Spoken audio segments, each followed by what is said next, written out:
BPPT, World Class Technology Provider.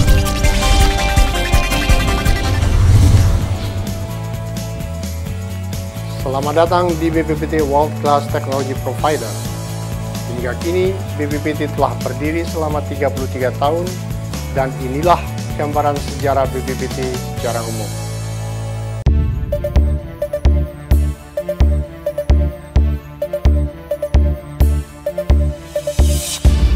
Badan Pengkajian dan Penerapan Teknologi (BPPT) adalah lembaga pemerintah non-kementerian (LPNK) yang berada di bawah koordinasi Kementerian Riset dan Teknologi. BPPT mempunyai tugas melaksanakan tugas pemerintahan di bidang pengkajian dan penerapan teknologi. Proses pembentukan BPPT bermula dari gagasan mantan Presiden Soeharto pada tahun 1974 untuk membentuk Divisi Advance Teknologi Penerbangan (ATTP) dengan mengangkat Profesor Dr. Ing B.J. Habibie sebagai penasihat pemerintah yang membawahi ATTP dan bertanggung jawab langsung kepada Presiden. Pada tahun 1978, ATTP berubah nama menjadi BPPT melalui keputusan Presiden Republik Indonesia nomor 25 tanggal 21 Agustus 1978 dan kemudian diperbaharui kembali melalui surat keputusan Presiden nomor 47 tahun 1991. Dalam perjalanannya selama 32 tahun terakhir, BPPT secara dinamis berperan serta aktif dalam pengembangan inovasi teknologi yang dikonsentrasikan pada 5 peran utama sebagai pengkaji, teknologi clearinghouse dan audit, intermediasi, dan solusi. Inovasi teknologi diterjemahkan sebagai derivasi dari 10 direktif Presiden Republik Indonesia Susilo Bambang Yudhoyono yang disampaikan pada rapat kerja Presiden dengan para menteri dan gubernur di Tampak Siri.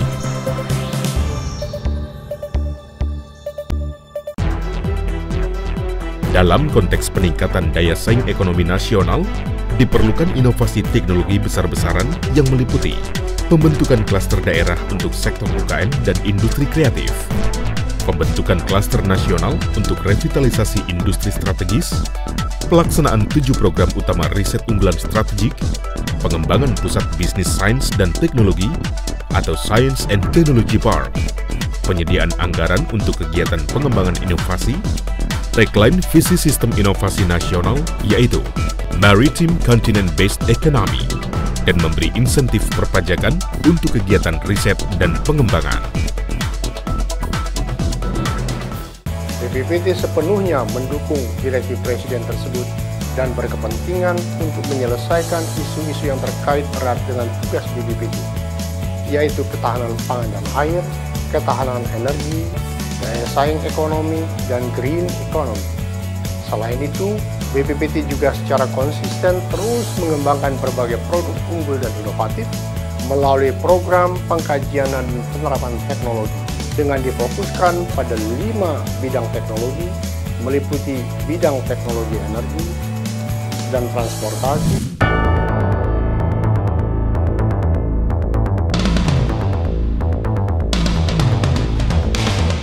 pengembangan inovasi teknologi di Indonesia saat ini diarahkan untuk menghasilkan implikasi positif pada kemandirian bangsa dan peningkatan kandungan dalam negeri.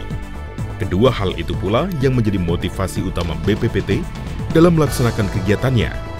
Untuk menjaga tetap hadirnya motivasi tersebut, BPPT menerapkan tata laksana kerekayasaan yang menjadi pola kerja yang melekat pada setiap pegawai BPPT. Dengan diterapkannya tata laksana kerekayasaan tersebut, output teknologi yang dihasilkan BPPT dapat lebih terukur dan memberikan keluaran yang optimal sesuai dengan konsentrasi 5 bidang teknologi yang ditargetkan. Dalam kegiatannya, BPPT merangkul para pengguna, baik pengguna komersial atau industri, maupun pengguna akhir atau masyarakat, sebagai mitra dalam perencanaan program. Hal ini dilakukan untuk mendapatkan peta kebutuhan masyarakat Indonesia yang dinamis. Teknologi energi dan transportasi merupakan komplement yang saling terkait. Ketersediaan energi, baik energi bahan bakar dan kelistrikan, mempunyai dampak yang besar pada berlangsungnya layanan transportasi. Di sisi lain, tersedianya teknologi transportasi dengan baik dapat berperan sebagai salah satu transporter energi yang potensial di Indonesia. Dalam bidang teknologi transportasi, Tantangan terbesar untuk Indonesia adalah penyelesaian masalah ketersediaan infrastruktur dan wahana. Kondisi geografis Indonesia yang merupakan negara kepulauan membutuhkan tersedianya infrastruktur jembatan yang dapat menghubungkan pulau-pulau yang dipisahkan oleh laut, sehingga dapat meningkatkan intensitas mobilisasi ekonomi. Peran nyata BPPT dalam bidang infrastruktur transportasi dibuktikan dengan telah berhasilnya dibangun jembatan yang menghubungkan Surabaya dan Madura melalui jembatan Suramadu yang perancangannya sepenuhnya dilakukan oleh BPPT. Di bidang kemandirian transportasi udara, BPPT pun telah berhasil mengembangkan teknologi Communication Navigation Surveillance Air Traffic Management atau Air Traffic Management (CNS ATM) berbasis satelit dan teknologi digital. Dengan berfungsinya CNS ATM, maka Indonesia dapat berdaulat penuh dalam mengelola ruang transportasi udaranya sendiri tanpa tergantung kepada negara tetangga. Sedangkan pada moda transportasi darat, kereta merupakan alat transportasi massal paling favorit dan perlu ditingkatkan pemanfaatannya dengan mempertimbangkan skalabilitas, daya angkut, dan jaringan rel yang sudah terpasang sangat luas di Indonesia. Untuk mendukung pelayanan transportasi kereta api tersebut, BPPT telah berhasil mengembangkan fasilitas uji dinamika kereta api atau FUDIKA yang merupakan fasilitas untuk melakukan pengujian atas sarana kereta api, antara lain gerbong atau kereta. Pengujian tersebut dilakukan untuk mengetahui apakah kereta sudah layak digunakan, baik dari segi keamanan maupun kenyamanan. Beberapa parameter yang diuji atau diukur adalah getaran bogi, getaran badan kereta, dan fungsi pengereman. Selain memiliki sumber daya manusia yang sangat besar, Indonesia juga kaya dengan potensi sumber daya alam, terutama mineral. Sama halnya dengan manusia, mineral pun dimobilisasi dari suatu tempat ke tempat lain dengan memanfaatkan teknologi transportasi. Misalnya saja untuk memindahkan minyak dari tanker ke pangkalan atau sebaliknya. Selama ini masih menggunakan produk asing berupa pipa apung yang diimpor dari Amerika. Namun melalui perekayasaan material BPPT telah berhasil dikembangkan prototipe pipa apung dengan kandungan lokal yang diproduksi oleh Indonesia. Saat ini pipa apung BPPT sudah melewati pengujian aliran dengan tekanan tinggi di perairan dengan sukses dan sesuai dengan standar internasional. Kebutuhan energi di Indonesia khususnya dan di dunia pada umumnya terus meningkat karena pertambahan penduduk. Pertumbuhan ekonomi dan pola konsumsi energi itu sendiri yang senantiasa meningkat.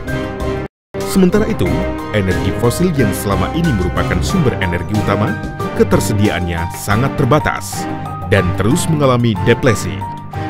Peningkatan konsumsi bahan bakar dan semakin terbatasnya cadangan bahan bakar di bumi membuat manusia harus berupaya mencari solusi berupa pengembangan beragam jenis energi alternatif untuk dikonversikan menjadi berbagai energi, khususnya energi listrik, harus menjadi prioritas, mengingat harga bahan bakar minyak semakin mahal dan terbatas.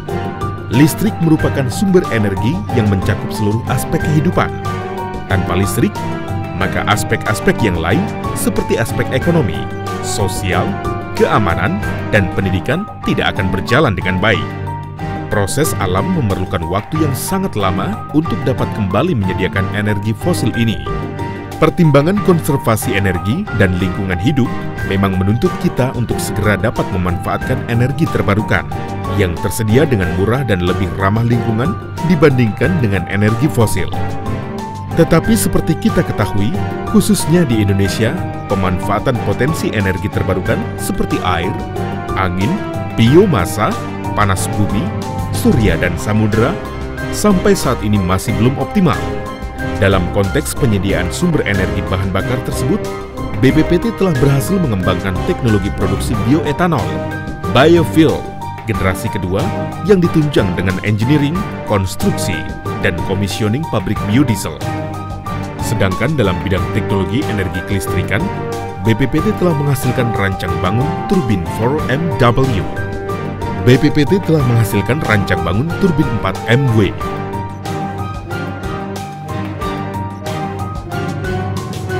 Pangan dan kesehatan. Lonjakan harga pangan yang cukup tinggi sudah dapat dirasakan dampaknya di Indonesia. Hal ini menyebabkan daya beli masyarakat menjadi rendah. Kondisi terburuk yang dapat terjadi adalah krisis pangan. BPPT memberikan perhatian khusus pada bidang pangan ini dengan memberikan beberapa solusi teknologi terkait dengan program pemerintah untuk melakukan swasembada pangan. Pada prinsipnya, krisis pangan dapat dihindari bila produksi pangan berhasil ditingkatkan. Salah satu variabel yang menentukan kualitas produksi pangan adalah ketersediaan pupuk. BPPT telah berhasil mengembangkan pupuk SRF, suatu jenis pupuk yang mampu mengendalikan kecepatan pelepasan unsur-unsur hara yang mudah hilang akibat larut dalam air dan menguap. Pupuk SRF dapat meningkatkan efisiensi penyerapan pupuk oleh tanaman menjadi 65–70%, sehingga terjadi peningkatan efisiensi 25–30%.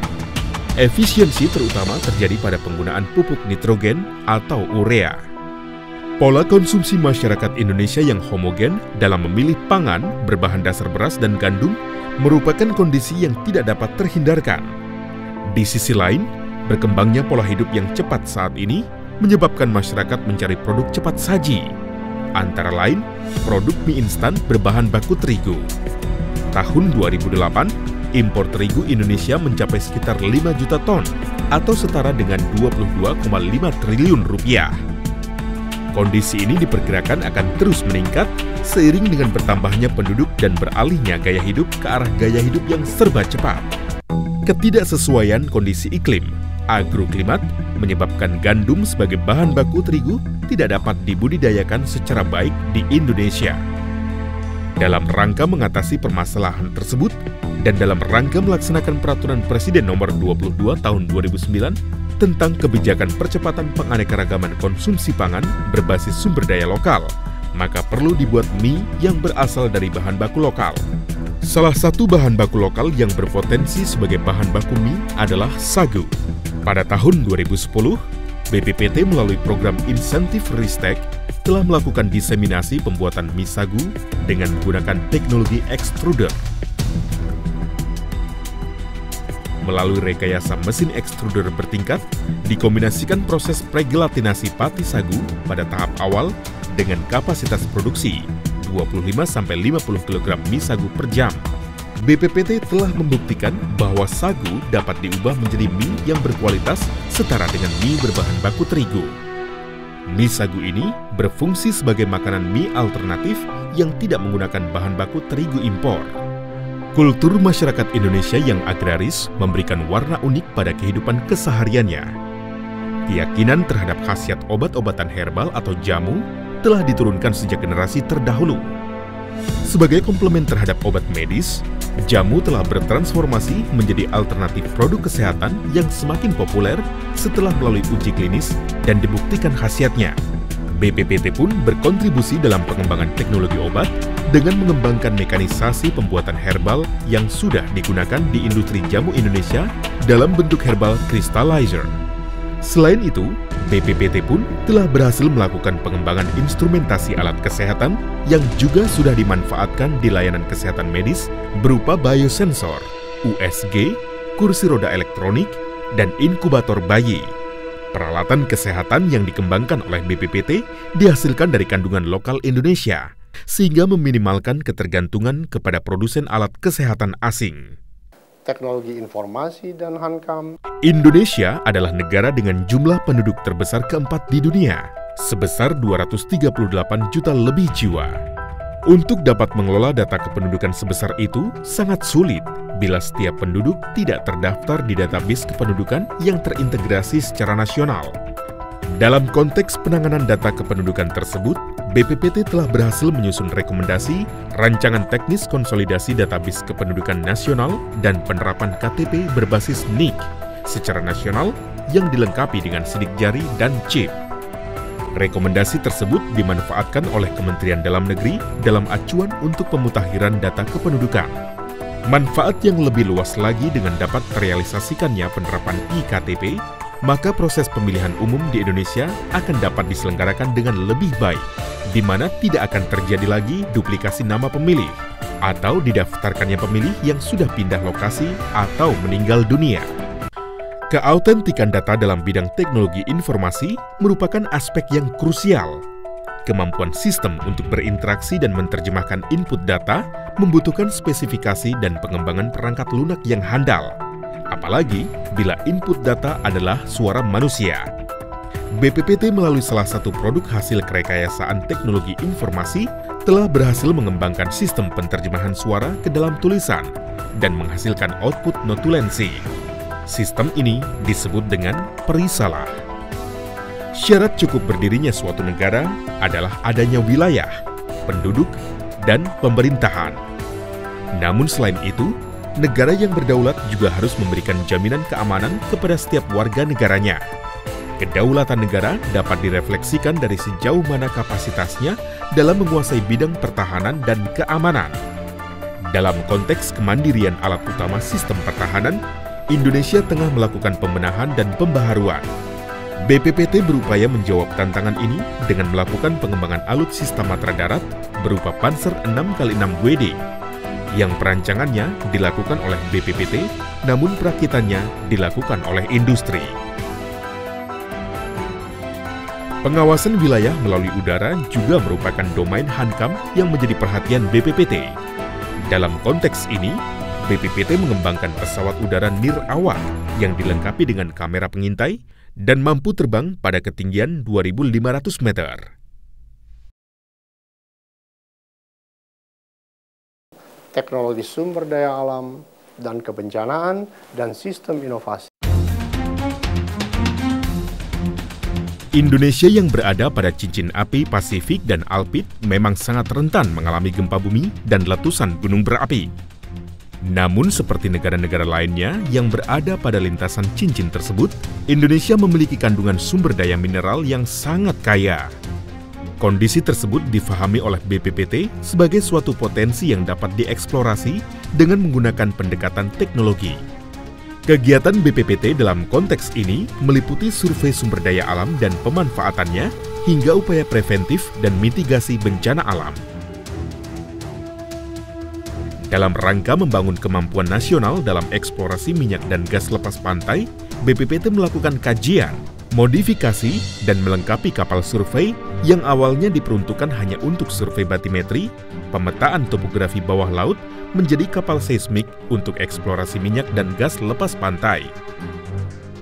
Eksplorasi seismik lepas pantai sangat tergantung dengan teknologi dan kemampuan sumber daya manusia yang mumpuni. Karenanya, kegiatan eksplorasi seismik lepas pantai masih sangat tergantung dengan sumber daya asing, baik peralatan maupun sumber daya manusia. Dengan kegiatan ini, diharapkan terjadi peningkatan kemampuan nasional dalam bidang eksplorasi seismik lepas pantai, sehingga mampu menjadi solusi teknologi untuk mencari cadangan minyak dan gas baru di lepas pantai, terutama di daerah busur muka atau forex basin.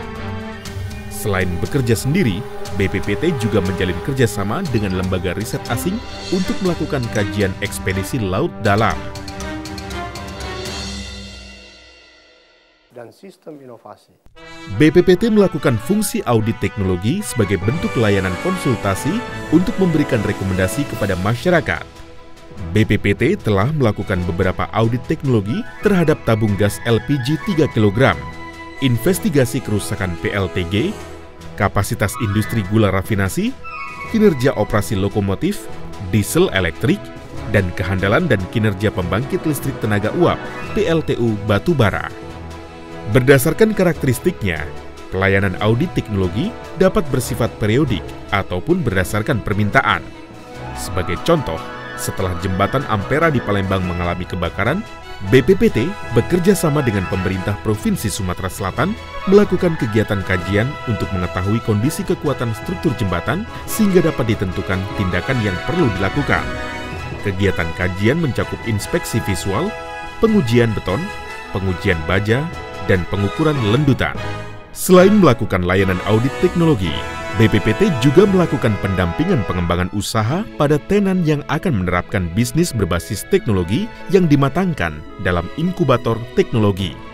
Dalam konteks pengembangan UMKM, BPPT juga berperan aktif dalam memberikan pelayanan teknologi bagi UMKM inovatif, pengembangan SDM UMKM inovatif, fasilitas akses pembiayaan bagi UMKM inovatif, dan pengembangan jaringan bisnis bagi UMKM inovatif. 5 bidang teknologi prioritas tersebut merupakan pilar BPPT untuk menuju world class technology provider. BPPT saat ini didukung oleh sumber daya manusia yang sangat kompeten dalam bidang teknologi dan dilengkapi dengan fasilitas dan infrastruktur laboratoria yang baik. Berdasarkan modal tersebut, BPPT siap berperan aktif dalam mensukseskan pembangunan dalam RPJPN 2005-2025, yaitu mendorong proses transformasi perekonomian berdasarkan prinsip dasar pengelolaan peningkatan produktivitas nasional melalui inovasi. Dalam konteks tersebut, diperlukan cara pandang yang sistemik dan sistematis dalam Sistem Inovasi Nasional atau SIN. Secara prinsip, ruh dari konsep sistem inovasi adalah jejaring. Jejaring merupakan rangkaian kemitraan, keterkaitan atau hubungan, dan pemetaan dari interaksi aktor lembaga serta variabel lainnya, sehingga membentuk pola jejaring tertentu. Oleh karena itu, keterkaitan dan kemitraan, baik antar organisasi pada tataran mikro maupun dalam konteks makro di tingkat nasional, merupakan hal yang sangat penting. Selain itu, dalam pembentukan daya saing, kemitraan terutama antara pengembang atau penyedia teknologi dan antara perguruan tinggi dan atau lembaga litbang jasa sebagai sumber teknologi dan industri juga semakin menjadi kebutuhan utama. BPPT, World Class Technology Provider. T, World Class Technology Provider.